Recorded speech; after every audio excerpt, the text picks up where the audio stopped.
నమస్తే మిత్రులారా, నేను అడ్వకేట్ చౌహాన్. మిత్రులారా, మన మీద క్రిమినల్ కేసు ఉంటే మనకు పాస్పోర్ట్ రావడము లేకపోతే పాస్పోర్ట్ రెన్యువల్ కాకపోవడం లాంటివి జరుగుతాయా? సో రీసెంట్ గా Andhra Pradesh high court writ petition appeal number 704/2024 లో కీలకమైనటువంటి జడ్జిమెంట్ తీర్పునివ్వడం జరిగింది. ఒక వ్యక్తి తన పాస్పోర్ట్ రెన్యువల్ కోసం వెళ్తే పాస్పోర్ట్ అధికారులు మీ మీద క్రిమినల్ కేసు ఉండడం వల్ల మేము దాన్ని రెన్యువల్ చేయలేము అని చెప్పి తిరస్కరణ చేయడం జరిగింది. దాంతో అతను ఏం చేశాడంటే హైకోర్టు వరకు వెళ్ళాడు.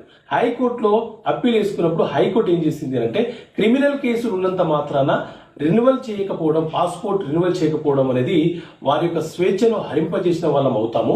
కాబట్టి వారి యొక్క పాస్పోర్ట్ ని రెన్యువల్ చేసే అవకాశం ఉంది, మీరు రెన్యువల్ చేయించుకోవచ్చు, అధికారులకు కూడా రెన్యువల్ చేయమని ఆదేశాలు ఇస్తూ ఆంధ్రప్రదేశ్ హైకోర్టు తీర్పునివ్వడం జరిగింది. Case number writ petition number 704/2024